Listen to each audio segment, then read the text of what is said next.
as I stated when we talk about undrafted free agents, you saw the video. Um, Tyson Bagent, Jade Walker, uh, Jack Sanborn, those types of guys right there. Um, uh, Examples. Realize that Jade caught a last-second touchdown to force OT against the Packers this season. You got a guy like Tyson. They got a new deal and has been rumored to be pretty or somewhat valuable in the trade market, and that still may come to fruition when it comes to mini camps and everything passing for the actual real rosters. Next week we got rookie mini camp, so we talk about that right there, G Honda. And if Xavier taking over, hit that like button, G Honda and Z Honda only, because you the person who believes it. But he will be one of those guys that we talk about. And I say it because Ryan got kind of a track record for undrafted free agents as we talk. And the track record in itself lends you to understand that they know how to find guys year after year, at least one that always suffices to be a contributing factor to the team. And when you think about it, like I think they say NFL.com's Chad Reuter ranked 6 of the 13 UDFAs that we got in the top. Let me see. I believe it was in the top 12. Top 12 at their positions. So if you got 6 of the 13 people that didn't get drafted ranking in the top 12 of their position, it gives me the opportunity to think that this is something we can treat like a second draft class.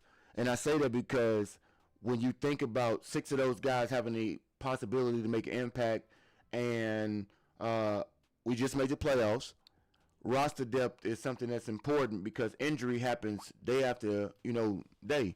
We saw it with the defense specifically, and we saw it more importantly when it came to the offense with the wide receiver room and how Jade was able to step up in the place of Luther's role, and Luther was able to ascend to the role of where Rome was in the pecking order.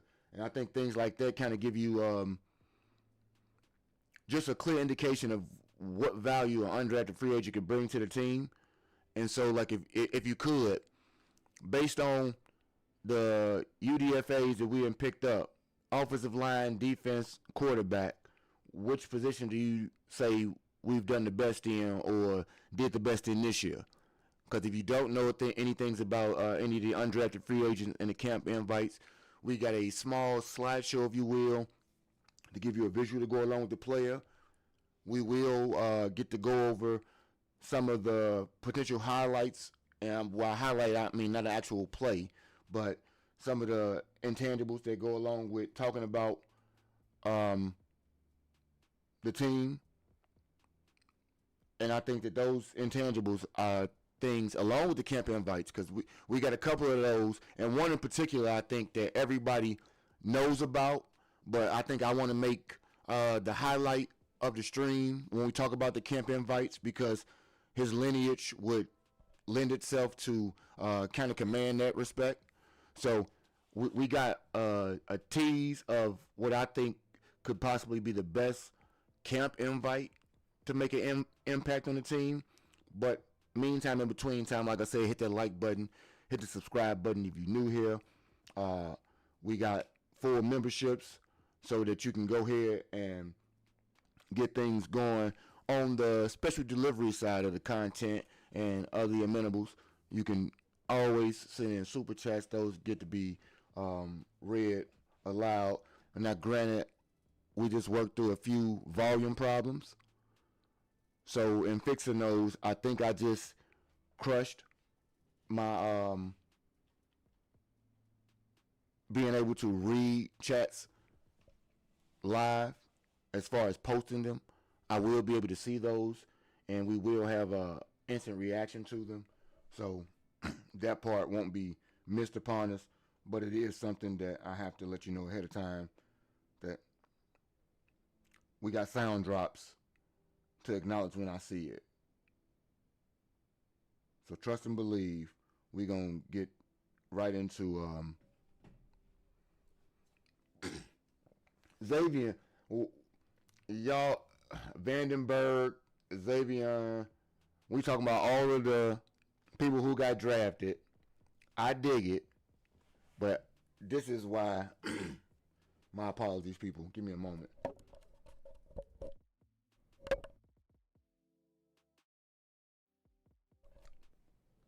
Rachel Cubed, how are you today? So Caleb got a million weapons with a good O line, second year BJ system, no excuses. Nobody has excuses. T Miles. Let's not make that linear. Just like you, but you, just like you just said, Rome gonna be a dog. He had a lot of drops last year, and he was injured. You ain't give him no smoke. You just said he ready. So let's realize that everybody need to improve. And your quarterback, your whole team, and your whole team's offense, quarter 1 through 4, because he ain't playing by himself. But I get you. We ain't gonna talk about starters. We ain't gonna talk about the draft picks like Vandenbergs and everybody like that. Rachel. We are talking undrafted free agents and camp invites. That is where the focus will be. And Stu, we won't get deterred. So we're going to start with, even if it may not be my favorite undrafted free agent, we got to start, I think, when it comes to one of the most popular names out here. As we get into my slideshow, let's see if my slideshow worth anything to y'all real fast. We'll tell you in a moment if we need to get to the nitty gritty, because I think the next guy that we talk about is very worthy of his nickname. That young man would be none other. We can't get there. See, while Squirrel is a wonderful nickname, I have to acknowledge that the Vanilla Gorilla, aka Caden Barnett, like when you see the man face with the paint and everything, he kind of give you the vibe. His physical makeup is barbaric, and my man's look like he is a mauler. Like, context. This type of kid right here, 6'5", 320. That's what they got him at. Can't be a joke. Most electric name in the draft class, if you ask me. Played right tackle, I believe, at Wyoming for 2 years. Number 2, and offensive lineman on the interior, I think, is Chad Ruder among all undrafteds. So, in theory, and you know, we only go by ratings as far as RAS scores and stuff like that, Latimer from the program, Stu, that's exactly who you talking about, I believe.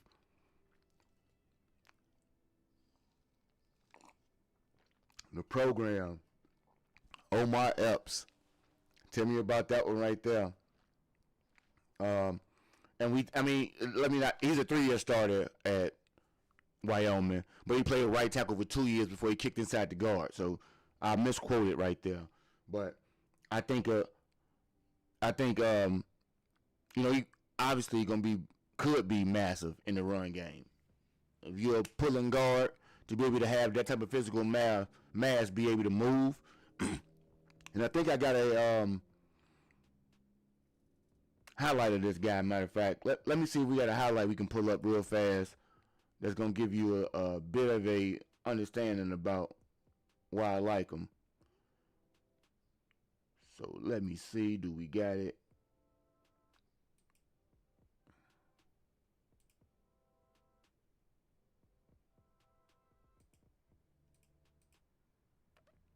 Let me tell you how crazy I am today.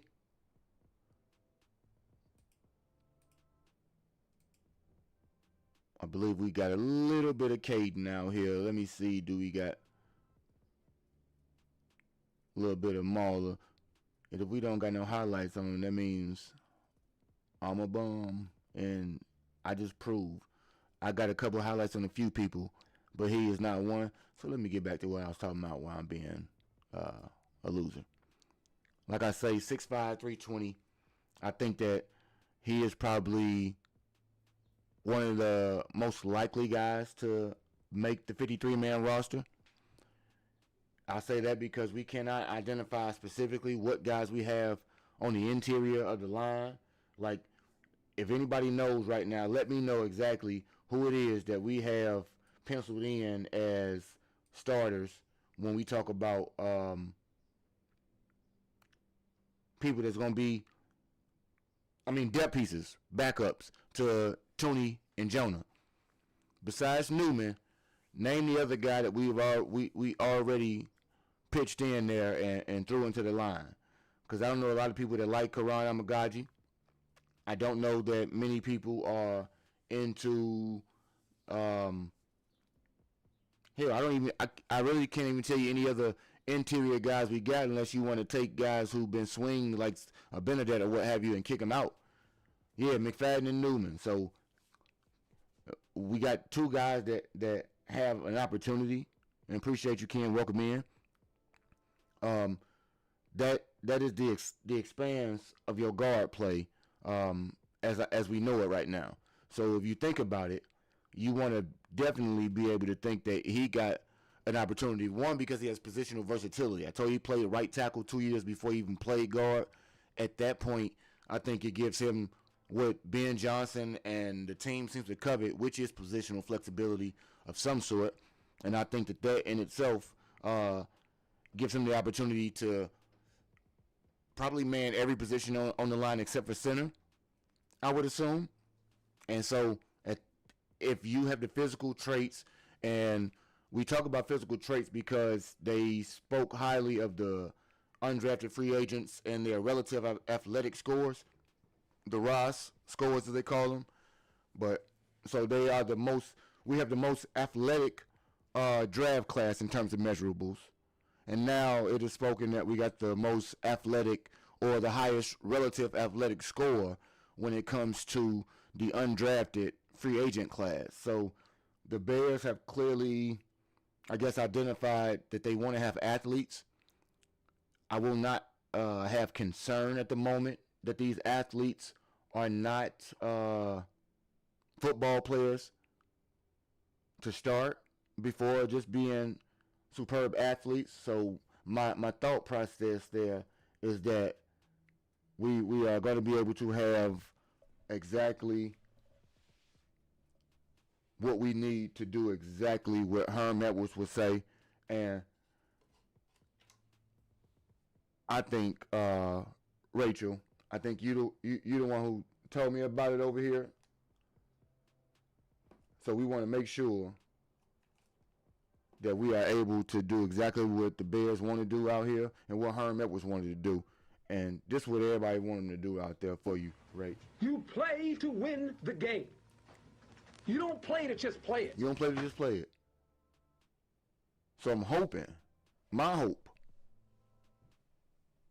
is that you have drafted guys that can play football and contribute in the athleticism. Because if not, G Honda, what you just say, won't be none of that. Playoffs? Don't talk about playoffs. You kidding me? Playoffs? It won't be none of that. Won't be none of nan if we don't have guys that contribute at the highest level and give us a little bit of something that says, yes, I'm an athlete, but the athleticism I have accompanies my football ability. So I want you to know, if you think Caden Barnett could be a special delivery or a return to sender, G Honda, thank you. Hey, look. So pardon me if y'all see me write stuff down while we out here. G Honda. Hey, look.